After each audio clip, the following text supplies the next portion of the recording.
wa bihi nasta'in wa ala umuri dunya waddin. Wassalatu wassalamu ala asyrofil anbiya'i wal mursalin wa ala alihi wa sahbihi ajmain. Amma ba'du.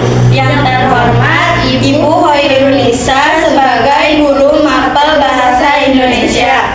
Pada kesempatan kali ini kita akan mempresentasikan tentang teks hikayat. Teks hikayat. Hikayat adalah karya sastra lama berbentuk prosa yang berisi kisah atau cerita tentang kehebatan, kepahlawanan, dan keajaiban tokoh yang seringkali bersifat fantastis atau tidak masuk akal. Biasanya, hikayat menceritakan tokoh raja, bangsawan, atau pahlawan dan mengandung nilai norma serta ajaran kehidupan. yang kedua, karakteristik hikayat.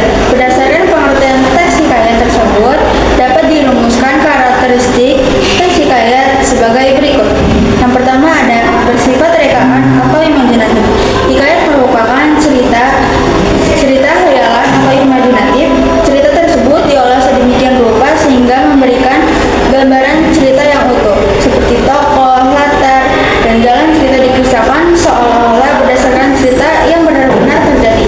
Yang kedua, mengandung kemustahilan. Kemustahilan berarti hal yang tidak logis atau tidak dapat dinalar. Hikayat mempunyai ciri kemustahilan dari segi cerita. Yang ketiga ada anonim.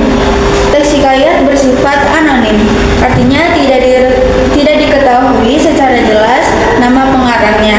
Hal tersebut disebabkan hikayat merupakan jenis sastra lisan yang diceritakan dari mulut ke mulut. Ya. Yang keempat ada istana sentris. Cerita dalam hikayat seringkali berlatar kerajaan atau istana sentris. Kisah yang diceritakan pun pada umumnya berpusat pada lingkungan kerajaan. Yang terakhir ada statis. Hikayat biasanya cerita yang hampir sama ceritanya, cenderung tidak berkembang karena hanya berpusat pada kehidupan istana atau kerajaan. Struktur teks hikayat. Yang pertama ada abstraksi, bagian opsional yang memberikan gambaran umum atau inti cerita di awal.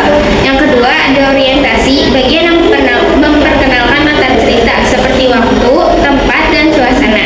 Yang ketiga ada komplikasi, bagian yang berisi urutan peristiwa yang mengaitkan sebab dan akibat. Yang keempat ada evaluasi, bagian yang berisi penilaian atau interpretasi pengarang terhadap peristiwa-peristiwa yang terjadi, seperti tindakan tokoh. Yang kelima ada resolusi, bagian yang berisi penyelesaian masalah yang dihadapi tokoh. Yang terakhir ada koda, bagian penutup yang berisi pesan moral atau amanat dari penulis kepada pembaca. Kaidah pembahasan teks hikayat. Yang pertama ada menggunakan kata-kata arkais. Kata arkais adalah kata-kata kuno yang tidak lazim digunakan pada era sekarang. Yang kedua ada menggunakan konjungsi urutan waktu.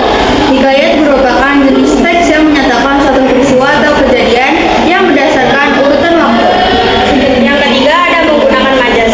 Gaya bahasa atau majas seringkali digunakan dalam karya fiksi untuk memperindah penyampaian cerita.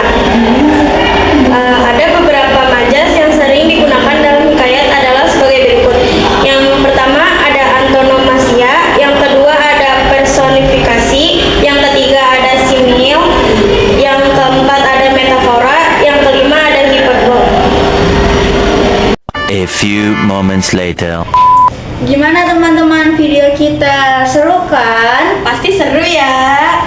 Terima kasih telah menonton video kita sampai habis. Kurang lebihnya mohon maaf. Wassalamualaikum warahmatullahi wabarakatuh.